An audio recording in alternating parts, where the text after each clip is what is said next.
সহজ করে বোঝাই, তারপরে আপনি বুঝতে পারেন, পড়াশোনা করেন। আমরা আজকে আলোচনা করবো প্লুরাল ইফেশন। হ্যাঁ, হয়ে গেছে। আচ্ছা, নিউমোনিয়া হয়ে গেছে। নিউমোনিয়া হয়ে গেছে, 78 পৃষ্ঠা থেকে অনেক দূর হয়ে গেছে। লাং অ্যাবসেস 78 পৃষ্ঠা। অ্যাবসেস শব্দের অর্থ ফোড়া। অ্যাবসেস অর্থ কি? ফোড়া। ফোড়া ভাই, ফোড়া চেনেন না?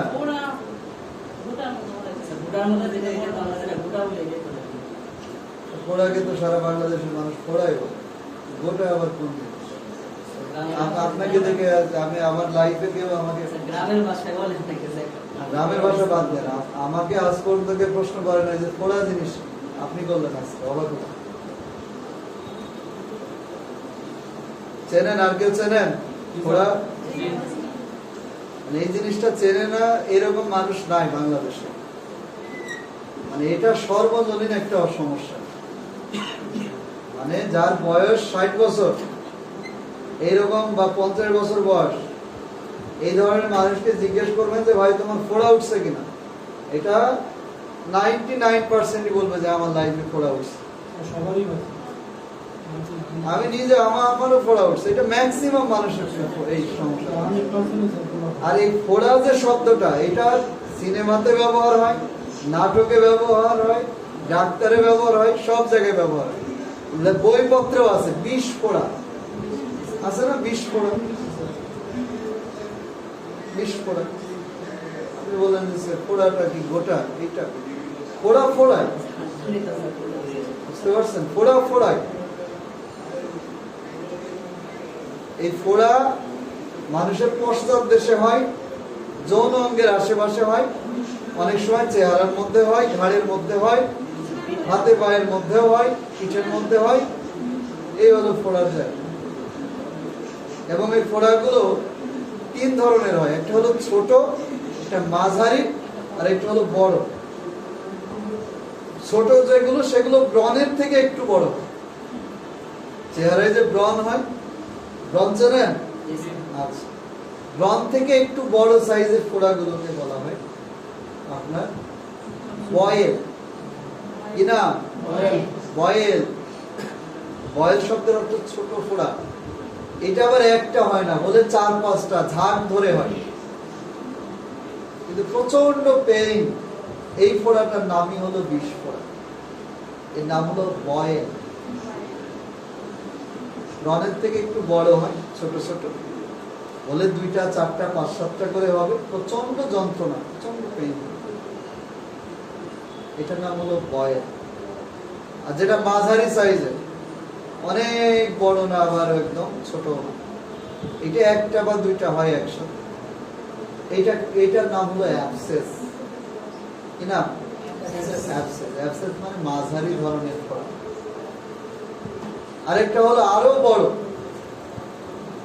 আরো বড় কেমন বড়?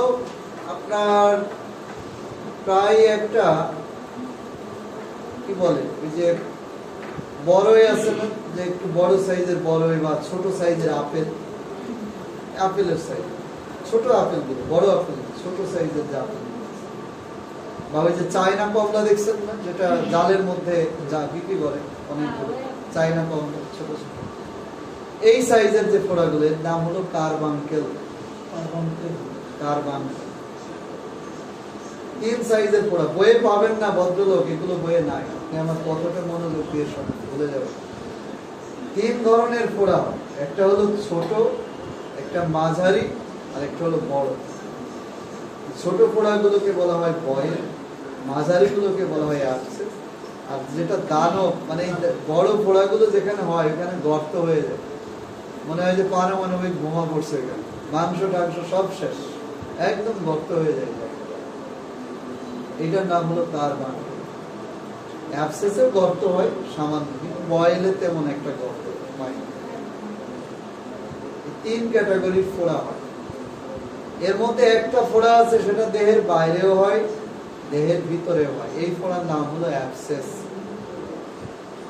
এই অ্যাবসেস ফোড়াটা মানে মাঝারি সাইজের ফোড়া দেহের বাইরেও হয়, দেহের ভিতরেও হয়, কিন্তু বাকি দুইটা ফোড়া দেহের বাইরে হয়, ভিতরে হয় না। যেটা বললাম ছোট আকৃতির ফোড়া, এটা দেহের ভিতরে হয় না, বাইরে হয়, স্কিনের উপরে হয়।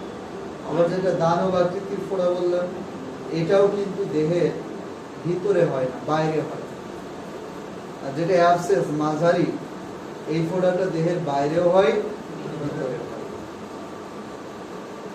আমরা আলোচনা করতেছি লাং অ্যাবসেস, অর্থ কি দাঁড়ায়? ফুসফুসের ফোড়া। তাহলে এই ফোড়াটা কি এক্সটার্নাল না ইন্টারনাল? ইন্টারনাল। ভিতরে হয়। ভিতরে কোথায়? আপনার বুকে যে ফুসফুস আছে, এই ফুসফুসের মধ্যে। এই ফোড়াগুলো একটা হয়, আবার একাধিকও হয়, কিন্তু 99% কি একটা হয়, একটা। আর কোনো কোনো ক্ষেত্রে একসাথে দুইটাও হতে পারে। ডান ফুসফুসে হতে পারে, বাম ফুসফুসে হতে পারে, দুইটাতেই হতে পারে। আচ্ছা, লাং অ্যাবসেসের আর ফোড়ার একটা সাধারণ বৈশিষ্ট্য হলো পুজ হয়। ফোড়া কি হয়? পুজ হয়। পুজ না হলে সেটাকে ফোড়া বলা যায় না। বুঝা গেছে? পুজ, ভিতরে পুজ থাকলে সেটা ফোড়া। এই ফোড়ার এটা বৈশিষ্ট্য। পুজ না থাকলে সেটা ফোড়া না, অন্য কোনো কিছু হয়তো টিউমার বা আদার্স কোনো রোগ। ফোড়ার একটা বৈশিষ্ট্য হলো এর ভিতরে পুজ থাকবে। টুডে অর টুমরো, হয়তো প্রথম দিকে বোঝা যাবে না, কিন্তু 2-4 দিন 5 দিন পরে এটা বোঝা যাবে ভিতরে যে পুজ আছে। তারপরে আসি এর কারণগুলো। দেখেন এখানে কারণ দেওয়া আছে। একটা হলো ব্যাকটেরিয়া, আর একটা হলো অন্যান্য জীবাণু। 8 ধরনের ব্যাকটেরিয়া আছে যা ফুসফুসে ফোড়া হওয়ার জন্য দায়ী। কয় ধরনের ব্যাকটেরিয়া? 8 ধরনের। Staphylococcus aureus, streptococcus pyogenes, haemophilus influenzae, pseudomonas aeruginosa, klebsiella pneumoniae, streptococcus, fusobacteria, microaerophilic streptococcus. এইগুলো হলো এক একটা ব্যাকটেরিয়া। তাহলে ফুসফুসে ফোড়া হয় কিসের কারণে? ব্যাকটেরিয়ার কারণে। মূলত ব্যাকটেরিয়া দায়ী সব থেকে বেশি। 8 ধরনের ব্যাকটেরিয়া আছে যারা ফুসফুসে ফোড়া হয়। ব্যাকটেরিয়াগুলো বাতাসের মাধ্যমে ফুসফুসে ঢুকতে পারে, বোঝা গেছে, অথবা খাবার পানির মাধ্যমেও এটা শরীরে ঢুকতে পারে এবং রক্তের মাধ্যমে ফুসফুসে চলে আসতে পারে। তারপরে বলছে অন্যান্য জীবাণুর কারণে ফোড়া হতে পারে। কিসের কারণে? অন্যান্য জীবাণু, যেমন মাইকোব্যাকটেরিয়াম টিউবারকুলোসিস, এটা হলো যক্ষা। কি এটা? যক্ষা। যক্ষার কারণে ফোড়া হতে পারে, যক্ষা। তারপরে আছে ফাঙ্গাল ইনফেকশন, ছত্রাক। ফাঙ্গাল ইনফেকশন এটা হলো ছত্রাক। ছত্রাকের কারণে ফোড়া হতে পারে, যেমন অ্যাসপারিগিলাস, ক্রিপ্টোকোকাস, হিস্টোপ্লাজমা, ব্লাস্টোমাইসিস। এগুলো হলো এক একটা ছত্রাকের নাম। তারপরে আছে প্যারাসাইট বা পরজীবী। পরজীবীর কারণে ফোড়া হতে পারে, যেমন অ্যান্টামিবা হিস্টোলাইটিকা, পারগোনিয়াম। এই টাইপের পরজীবী কোনো কারণে ফুসফুসে প্রবেশ করলে ফোড়ার সৃষ্টি করবে। তাহলে এই ফোড়াটা সংক্রামক রোগ না অসংক্রামক রোগ? সংক্রামক রোগ। জীবাণুর বাইরে কোনো কারণ দেখছেন এটা? এবার আসি এর লক্ষণ উপসর্গ, ক্লিনিক্যাল ফিচার্স। যেমন কখনো কখনো লক্ষণ ধীরে ধীরে প্রকাশ পায়। ফুসফুসে ফোড়া হলে সাথে সাথে লক্ষণ প্রকাশ পাবে না। উচ্চ জ্বর ও কাঁপুনি, তৎসহ রাত্রিকালীন ঘাম। রোগীর কাঁপুনি দিয়ে জ্বর আসে, রাতে ঘাম হয়। স্পুটাম থাকতেও পারে, নাও থাকতে পারে, কিন্তু কাশি থাকবে। তারপরে বলছে স্পুটাম দুর্গন্ধযুক্ত, রক্ত মিশ্রিত হতে পারে। মানে কফের সাথে রক্ত আসতেও পারে, না রক্ত থাকতে পারে, আর কফটা প্রচন্ড গন্ধযুক্ত হবে। বুকে ব্যথা থাকে, শ্বাসকষ্ট থাকে। ট্যাকিপনিয়া হয়। ট্যাকিপনিয়া অর্থ হলো শ্বাস প্রশ্বাসের গতি বেড়ে যাওয়া। শ্বাস প্রশ্বাসের গতি বৃদ্ধি পাওয়াকে বলা হয় ট্যাকিপনিয়া। আর হার্টবিট বেড়ে যাওয়াকে বলা হয় ট্যাকিকার্ডিয়া। শ্বাস প্রশ্বাসের গতি বৃদ্ধি পাওয়াকে বলা হয় ট্যাকিপনিয়া, হার্টবিট বৃদ্ধি পাওয়াকে বলা হয় ট্যাকিকার্ডিয়া। আর একটা হলো পাইরেক্সিয়া। পাইরেক্সিয়া শব্দের অর্থ জ্বর, উচ্চ জ্বর, পাইরেক্সিয়া। তারপরে বলছে বুকের বৈশিষ্ট্য। বুকের মধ্যে কিছু বৈশিষ্ট্য থাকে, যেমন আক্রান্ত দিকের বুকের ওঠানামা কমে যায়, ব্রঙ্কিয়াল ব্রেথিং কিংবা ক্রিপিটেশন থাকতে পারে। অর্থাৎ যে পাশে ফোড়া হবে ওই পাশে ফুসফুস কাজ করা কমিয়ে দেবে, ফলে রোগী ঠিকভাবে শ্বাস নিতে পারে না, ওঠানামা কমে যাবে। এটি আপনার তো মনে নাই, কার মনে আছে স্পুটাম কি? কফ, এই যে নাকের ভিতরে যে ময়লাটা থাকে, কাশি দিলে যে হলুদ বা সাদা টাইপের যে জিনিসটা বের হয়, এটার নামই স্পুটাম। ঠিক আছে, এটাকে আমরা কথার কথা বলি কফ, এর অর্থ হলো গয়ার। আমার তো মনে নাই, এটা হলো গয়ার। ঠিক আছে, গয়ার বলে যে নাক এইভাবে ঝেড়ে ফেললে যে ময়লা বের হয় জেলির মতো, এটার নামই কফ বা গয়ার। এটা গত সপ্তাহ ক্লাস, মনে নাই। তারপরে বলছি, এরপরে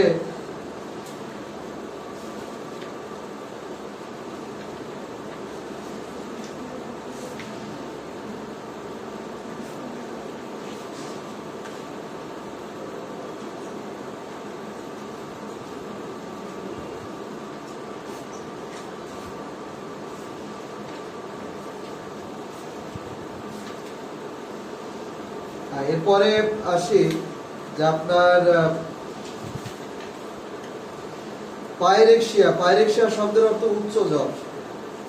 আর বুকের বৈশিষ্ট্য আমরা বললাম। এবার আসি পরীক্ষা নিরীক্ষা। দেখেন এখানে দেওয়া আছে ইনভেস্টিগেশন বা ডায়াগনোসিস। এই যে বুকের রক্ত পরীক্ষা করব আমরা, ব্লাড ফর সিটি রক্ত পরীক্ষা, চেস্ট এক্সরে, বুকের এক্সরে করব, পিএ ভিউ, সামনে পিছনে, লেটারাল ভিউ করা যায়। লেটারাল ভিউ মানে পার্শ্ব চিত্র, পাশে, সাইড।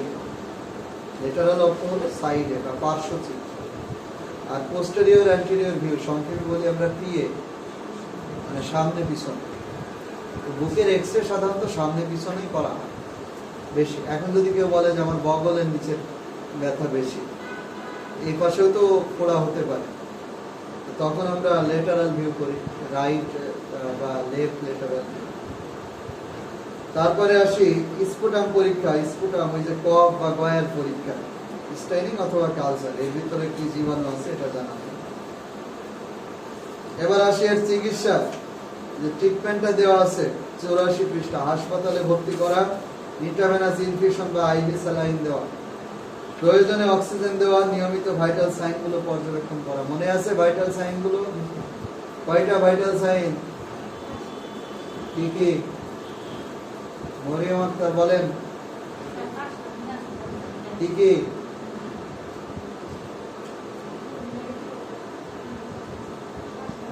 শহীদুল ইসলাম বলেন ভাইটাল সাইন পাঁচটা কি কি?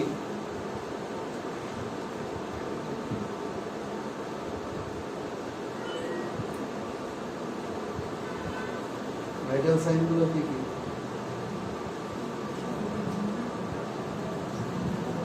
আপনি বলেন।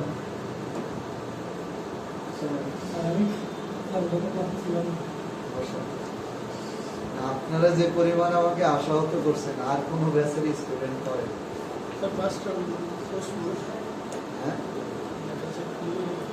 ভাইটাল সাইন হলো গুরুত্বপূর্ণ চিহ্ন।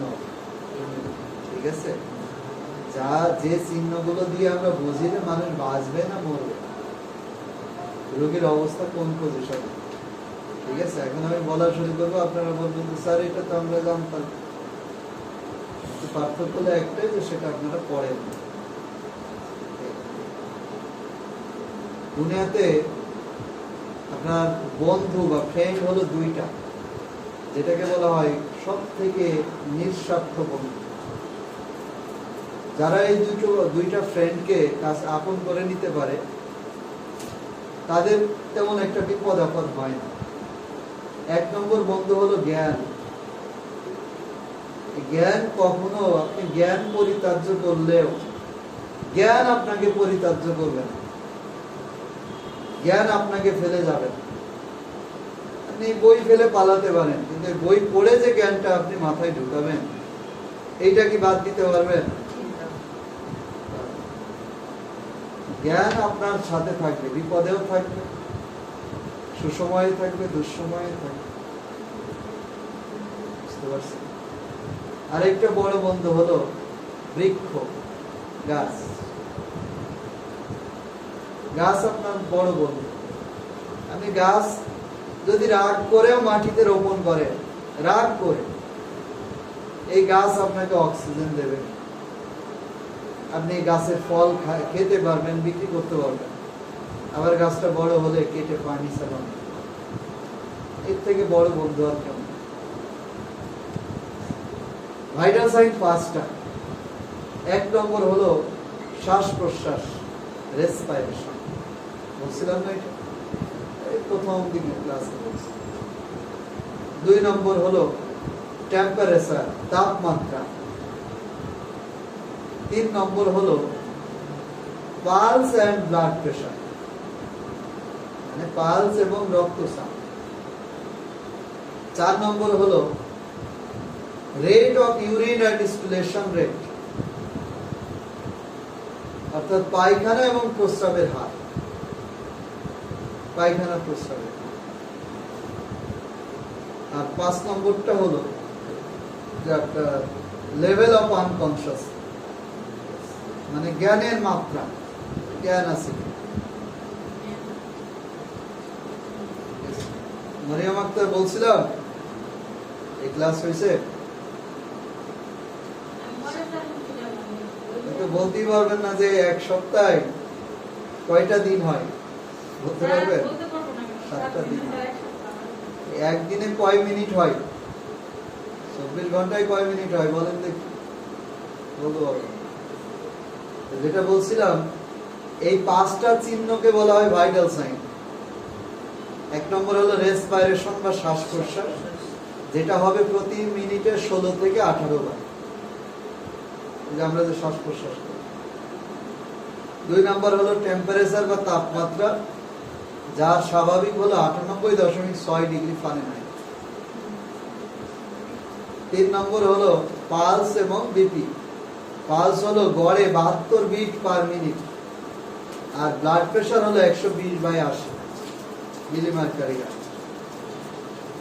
পায়খানা প্রস্রাবের হার, একজন মানুষ দৈনিক 5 থেকে 6 বার প্রস্রাব করে। 2 বারের কম প্রস্রাব হলে ঝুঁকি, 8 বারের বেশি প্রস্রাব হলেও ঝুঁকি। গড়ে 5-6 বার প্রস্রাব হয় একজন মানুষ।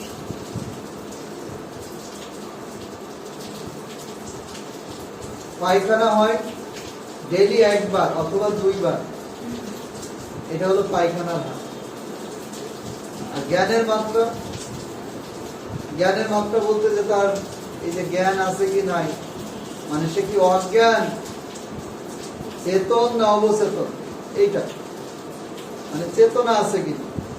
আর চেতনা যদি থাকে তাহলে তার ব্রেন ঠিকভাবে কাজ করে কিনা, বাপকে খালু বলে কিনা, বোনকে মা বলে বসে কিনা, ঠিক আছে, ভাইকে চাচা বলে বসে কিনা। যদি এগুলো হঠাৎ বলে তাহলে কি ব্রেনের সমস্যা আছে কি নাই?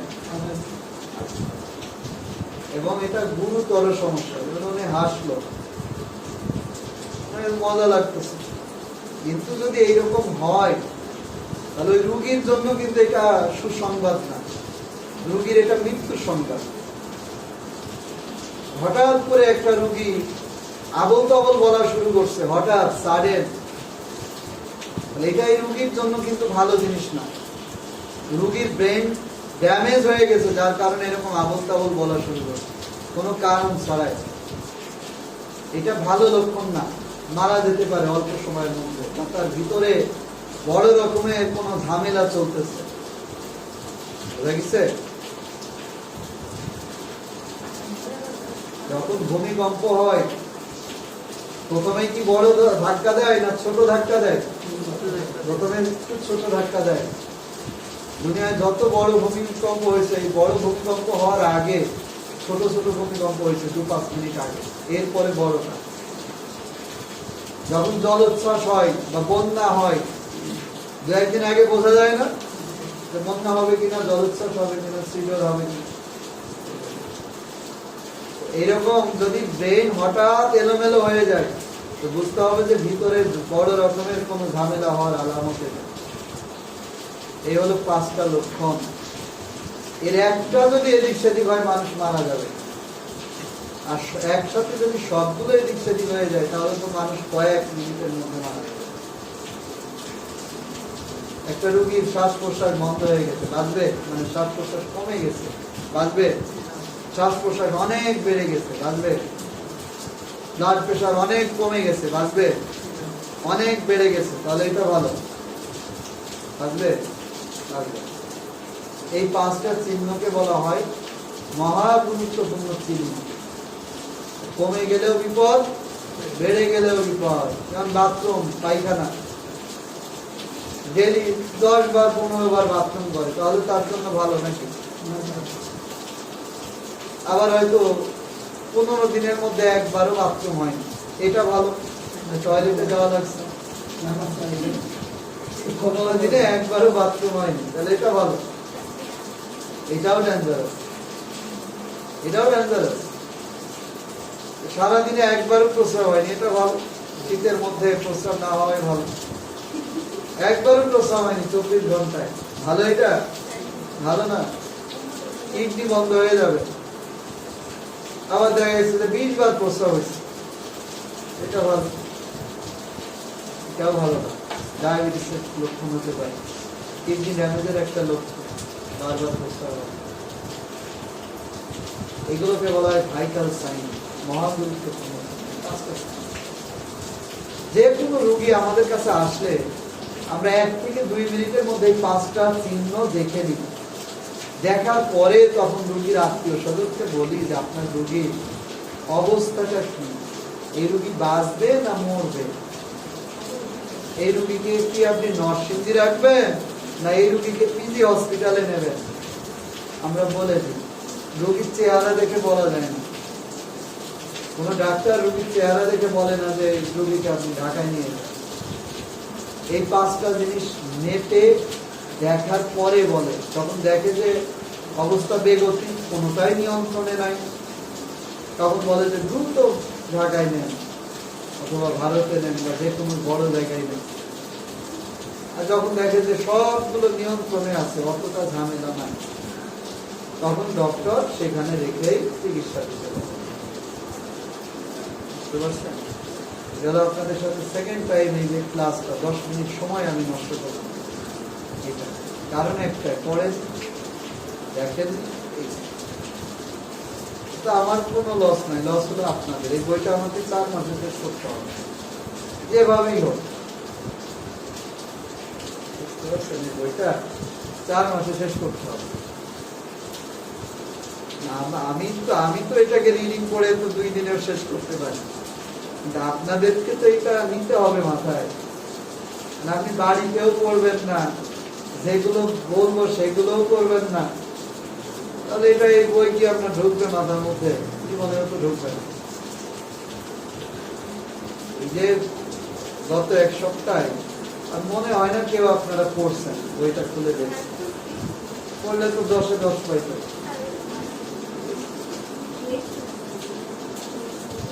যাই হোক, অনেক কিছু বললাম, এবার আসি। এই যে 5টা সাইন, এই যে নিয়মিত ভাইটাল সাইন গুলো পর্যবেক্ষণ করতে হবে, মানে দেখতে হবে। কিভাবে দেখতে হবে? 1 ঘন্টা পর পর এসে দেখতে হবে, আধা ঘন্টা পর পর দেখতে হবে, 2 ঘন্টা পর পর দেখতে হবে, 3 ঘন্টা পর পর দেখতে হবে।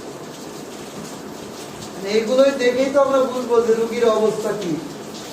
আর যদি না দেখি তাহলে দেখবেন যে আপনি বসে আছেন, আপনার সামনে রোগী মারা গেছে, মনে হচ্ছে যে ঘুমায় আছে রোগী, দেখবেন যে আরেকবার মারা গেছে। ঔষধের মধ্যে আসি, অ্যান্টিবায়োটিক দেবো আমরা। সেফালোস্পোরিন গ্রুপের অ্যান্টিবায়োটিক দিতে হবে। কোন গ্রুপের? সেফালোস্পোরিন গ্রুপের অ্যান্টিবায়োটিক দেবো।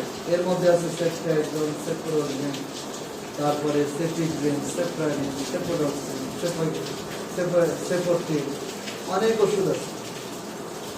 এর যে কোনো একটা বা 2টা ওষুধ আমরা দেবো অ্যান্টিবায়োটিক। অন্যান্য অ্যান্টিমাইক্রোবিয়াল ড্রাগ যদি প্রয়োজন হয়, তো যে অন্যান্য অ্যান্টিমাইক্রোবিয়াল ড্রাগ প্রয়োজন হয় দেবো, মেট্রোনিডাজল প্রয়োজন, অ্যান্টিঅ্যামোনিক, অ্যান্টিফাঙ্গাল এই টাইপের ওষুধ প্রয়োজন হলে দেবো, অ্যানালজেসিক ব্যথার জন্য দেবো, অ্যান্টিবায়োটিক জ্বরের জন্য দেবো। এই রোগটা ঔষধে খুব একটা সেরে ওঠে না। ফুসফুসের ভিতরে ফোড়া আছে, দেখবেন ফোড়ার রুগী আপনা আপনি সারে না, ওই ভিতর থেকে ময়লা বের করতে হয়।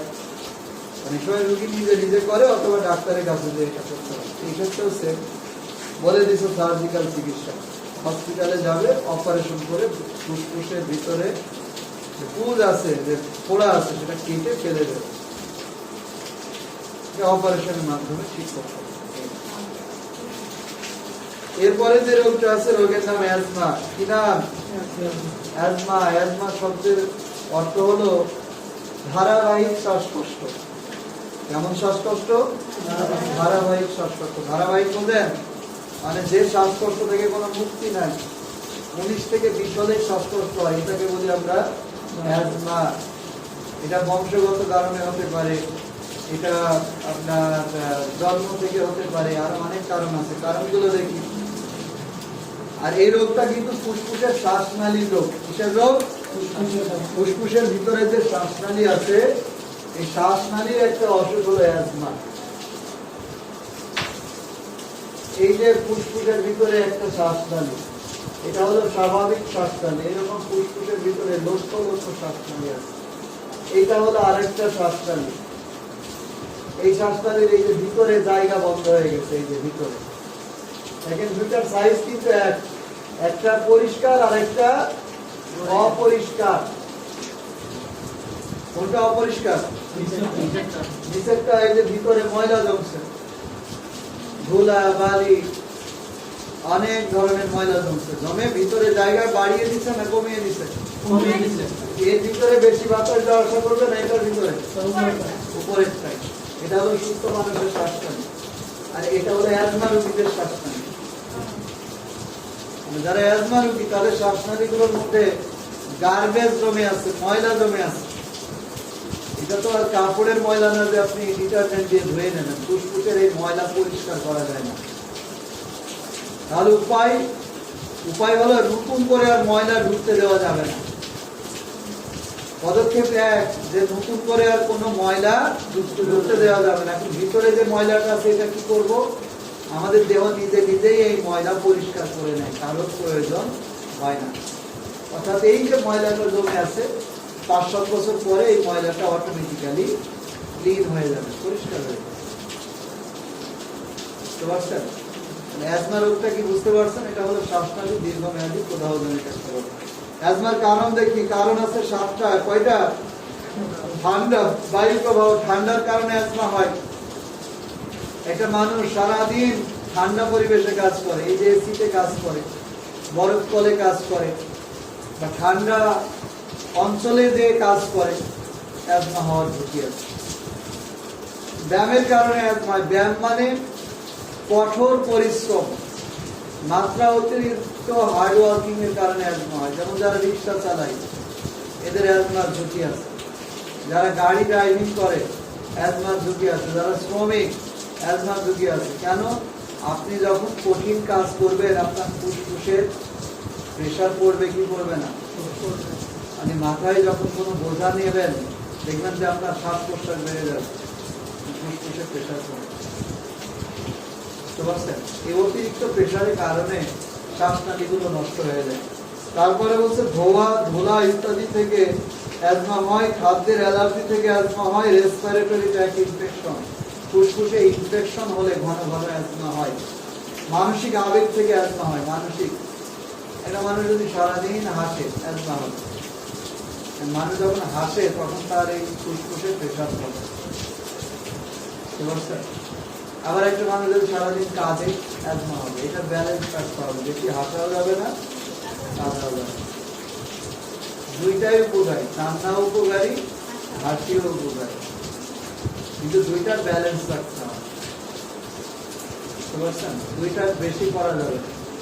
তারপরে বলছে যে মহিলাদের মাসিকের গন্ডগোল থেকে অ্যাজমা হতে পারে, মেয়েদের হরমোনজনিত কারণেও অ্যাজমা হয়। 8 নম্বর কারণ দেখেন বংশগত, যেটা বইয়ে দেওয়া নাই। বংশগত কারণে অ্যাজমা হয়। কি কারণে? বংশগত।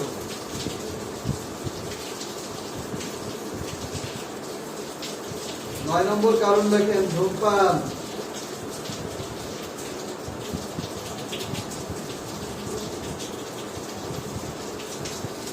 10 10 নম্বর কারণ রাখেন জর্দা,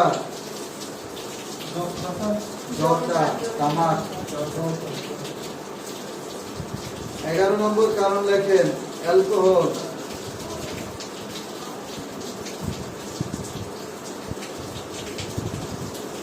আপনার বংশগত কারণে অ্যাজমা হয়, আবার ধূমপানে অ্যাজমা হয় বেশি, জর্দায় অ্যাজমা হয়, যারা পান খায় অ্যাজমা হওয়ার ঝুঁকি আছে, পান খেলে অ্যাজমা। তারপরে আপনার অ্যালকোহলে অ্যাজমা হয়, মদ খেলে অ্যাজমা।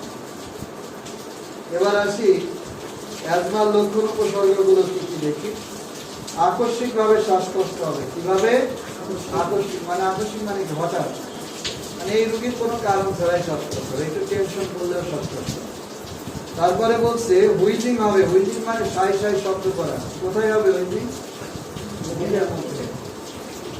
বুকের মধ্যে চাপ বোধ, কাশি, তৎসঙ্গে চটচটে আঠালো স্ফুটান কিংবা কোনো স্ফুটান না থাকে। কাশি হবে, কাশির সাথে কফ আসতে পারে, না আসতে পারে। অস্থিরতা থাকে, রোগী ইতিপূর্বে এই ধরনের সমস্যার কথা বলবে, অর্থাৎ রোগী বলবে যে আমার আগে থেকে এই সমস্যা আছে। রেসপিরেটরি মাসেল স্পষ্ট, বুক ধনুকের মতো বেঁকে যায়, মানুষের বুক চ্যাপ্টা, অ্যাজমা রোগীর বুক হবে ধনুকের মতো বাঁকা। সুপ্রাক্লাভিকুলার ফোসা, আমাদের গলার নিচে যে হাড়টা আছে দুই পাশে, গলার নিচে হাড়গুলো স্পষ্ট হয়ে যাবে, দেখা যাবে বাইরে থেকে। তারপরে বলছে বুকের দেওয়ালের উঠানামা, দুই পাশে হ্রাস পায়, বুকের নড়াচড়া কমে যায়। ভ্যাসিকুলার ব্রেথ সাউন্ড, তৎসহ রোগী খুব স্লো শ্বাস ছাড়ে, ধীরে ধীরে শ্বাস ছাড়ে, ত্যাগ করে। ধমকায় পাওয়া যেতে পারে, ফুসফুসের ভিতরে ঘর ঘরে শব্দ পাওয়া যায়। কি দিয়ে মেপে দেখবো? স্টেথোস্কোপ দিয়ে আমরা শুনতে পাবো। পরীক্ষা নিরীক্ষা, রক্ত পরীক্ষা, বুকের এক্সরে আর ইসিজি, তিনটা পরীক্ষা করলে এই অ্যাজমা ধরা পড়ে। এখানে এই যে আইজিই, এই আইজিই এটা হলো আপনার অ্যালার্জি পরীক্ষা। আইজিই এটা হলো অ্যালার্জি পরীক্ষা। অ্যালার্জি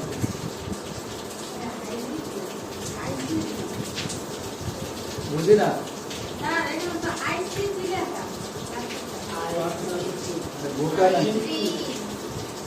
রক্ত পরীক্ষার মধ্যে দেখেন নম্বরটা, আর ইসিজি এটা হার্টের পরীক্ষা, আর এক্সরে করলেও এটা ধরা পড়ে এক্সরে রিপোর্টে। এবার আসি চিকিৎসা। আক্রমণ অবস্থায় হলে তার ব্যবস্থাপনা, যেমন সাইনোসিসটাকে অক্সিজেন দেওয়া, নেবুলাইজার গ্যাস দেওয়া। আক্রমণ প্রশমিত হলে রোগীকে রোগ সম্পর্কে জ্ঞান প্রদান করা।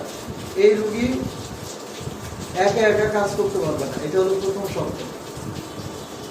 একা কাজ করতে দেওয়া যাবে না, কারণ একা কাজ করতে যে শ্বাসকষ্ট উঠলে ওইখানে মারা যাবে। দ্বিতীয় নম্বর, এই রোগীকে বলতে হবে যে আপনি ভারী কাজ কম করবেন, মানে ভারী কাজ করলেই শ্বাসকষ্ট হবে। ধোয়া পরিবেশে কাজ করলে শ্বাসকষ্ট হবে, ধুলাবালির মধ্যে কাজ করলে শ্বাসকষ্ট হবে, ঘামলে শ্বাসকষ্ট হবে, ঠান্ডায় থাকলে শ্বাসকষ্ট হবে। এগুলো বলে দিতে হবে এই রোগীকে। অ্যালার্জি জাতীয় খাবারে শ্বাসকষ্ট হবে। আর যে সমস্ত কারণে অ্যাজমা হয় বা শ্বাসকষ্ট বাড়ে সেগুলোকে অ্যাভয়েড করা। ঔষধের মধ্যে আছে ব্রঙ্কোডাইলেটর, যেটা আমরা গত ক্লাসে আলোচনা করছিলাম। ব্রঙ্কোডাইলেটর এই ওষুধগুলো আপনার এই যে শ্বাসনালীটা দেখছেন, এই যে বন্ধ শ্বাসনালী, এই শ্বাসনালীটাকে এরকম বড় করে দেবে। কি করবে? কিসে বড় করে দেবে বলেন? ব্রঙ্কোডাইলেটর। দেখেন এই যে এটাতেও ময়লা আছে, এটাতেও ময়লা আছে, ময়লা কিন্তু পরিষ্কার হয়। পার্থক্যটা কি? বড় হয়ে গেছে, মানে এরকম টেনে শ্বাসনালীটাকে মানে চওড়া করে দেবে, বড় করে দেবে। হ্যাঁ, যেটা শ্বাস নিতে, যেমন এটার মধ্যে এখন অনেক বেশি বাতাস চলাচল করবে, রোগী একদম স্বাভাবিক হয়ে যাবে। বোঝা গেছে? তারপরে বলছে স্টেরয়েড, ডেক্লামেথাসন, যদি খুবই গুরুতর হয় যে আপনার ব্রঙ্কোডাইলেটরের কাজ করে না, তখন স্টেরয়েড দিতে হবে। এই ওষুধগুলো আমাদের দিতে হবে দীর্ঘমেয়াদী, 6 মাস, 1 বছর, 2 বছরের জন্য, অ্যাজমা রোগীর জন্য। তো এই 6 মাস, 1 বছর যদি এই ওষুধ দিই, ট্যাবলেট দেবো না ইনহেলার দেবো? ইনহেলার দেবো। অ্যাজমা রোগীকে দেখছেন ট্যাবলেট দিতে 1 বছর ধরে? ইনহেলার দেবো, একটা বা 2টা বা 3টা ইনহেলার দেবে। এইটা চলুক, এবং এই ইনহেলার গুলো সবসময় সাথে রাখতে হয়। বাথরুমে গেলেও সাথে রাখতে হয়। অ্যাজমা রোগী বেশি মারা যায় বাথরুমে। কেন মারা যায়? প্রথমত হলো বাথরুমে লক করে যখন বসে, বাথরুমের ভিতরে থাকে না অক্সিজেন, অক্সিজেন কম থাকে। দ্বিতীয়ত হলো যে আপনার গরম থাকে জায়গা, ঠিক আছে? সবার বাথরুমে তো আর এসি থাকে না, গরম থাকে। 3 নম্বর হলো সে প্রচুর প্রেসার দেয় নিচের দিকে। এই তিনে মিলে রোগীর শ্বাসকষ্ট উঠে পড়ে। এবার শ্বাসকষ্ট যখন ওঠে, তখন ওই উঠে সিটকিনি খোলারও টাইম দেয়, কাউকে ডাকারও সময় দেয়। এখানে না, বেশিরভাগ না বাথরুম। তারপরে বলছে মাস্টেল স্টেবিলাইজার, যেমন কিটোপ্রোফেন। কিটোপ্রোফেন হলো অ্যান্টি হিস্টামিন। অ্যান্টি হিস্টামিনের শ্বাসকষ্ট কমায় না বাড়ায়? কমিয়ে দেয়, অ্যান্টি হিস্টামিন দেওয়া। আর আছে লিউকোট্রাইন।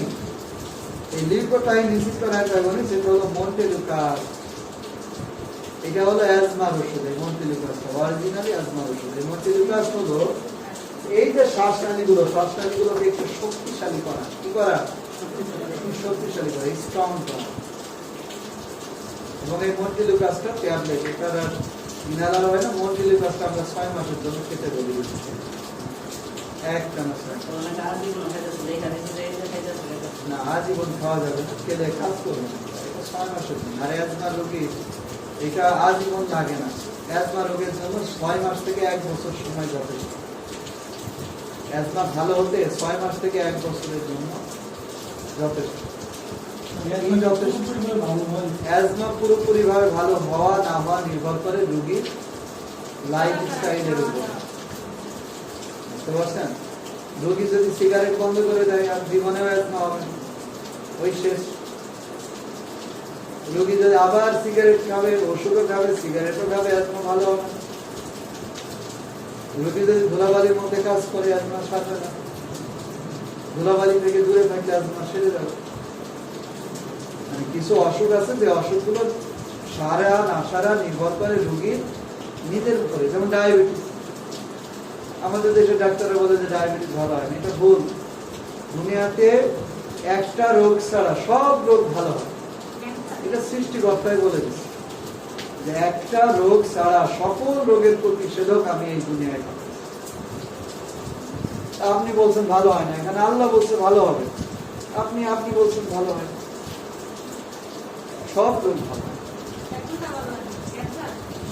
শুধুমাত্র মৃত্যু না, মৃত্যু কোনো রোগ না। আপনার তো করা উচিত ছিল। এটা হলো বার্ধক্য, ঠিক আছে? এটা নিয়ে আয়াত আছে, বার্ধক্য ছাড়া সকল রোগের প্রতিষেধক আল্লাহ। শুধু বার্ধক্য রোগের কোনো চিকিৎসা নেই। বার্ধক্য মানে বুড়া, এই বুড়া রোগের কোনো চিকিৎসা নেই। এটা কিন্তু একটা রোগ, এটা রোগ একটা, এটা ডিজিজ। বিজ্ঞানীরা কোটি কোটি ডলার খরচ করতেছে এই রোগের ট্রিটমেন্ট আবিষ্কার করার জন্য। কিভাবে মানুষকে চির সবুজ রাখা যায়, কিভাবে 200 বছর পর্যন্ত চির সবুজ রাখা যায়, 300 বছর পর্যন্ত চির সবুজ রাখা যায়, চেষ্টা করি। এটা তো প্রমাণিত। মানুষের একটা সময় ছিল 400-500 বছর মানুষ বাঁচত, কোনো সমস্যা ছিল না। 1000 বছর মানুষ বেঁচে ছিল। এরকম যে মানুষটা 1000 বছর যার আয়ু ছিল, সে কি আপনার 60 বছরে বুড়া হয়েছে? 60 বছর তো আপনার জন্য তো ইয়াং ছিল। 100 বছরে কি বুড়া হয়েছে সে?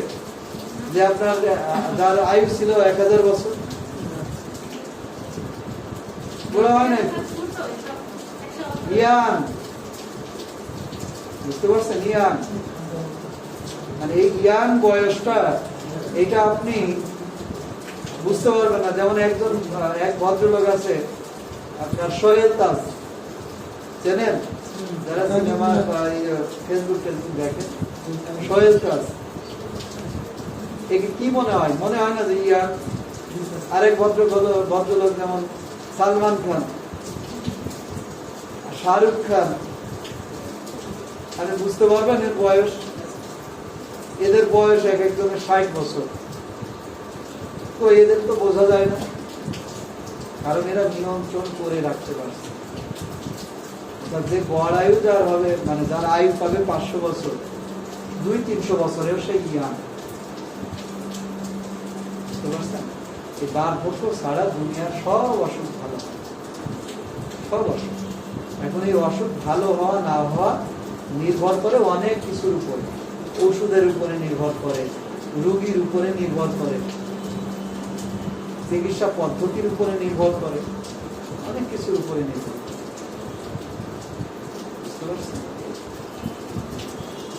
এই ছিল আমাদের আজকের আলোচনা। আগামী ক্লাসে আমরা যক্ষ্মা নিয়ে আলোচনা করব এবং নতুন অধ্যায় নিয়ে আলোচনা করব। কোনো প্রশ্ন থাকলে বলতে পারেন।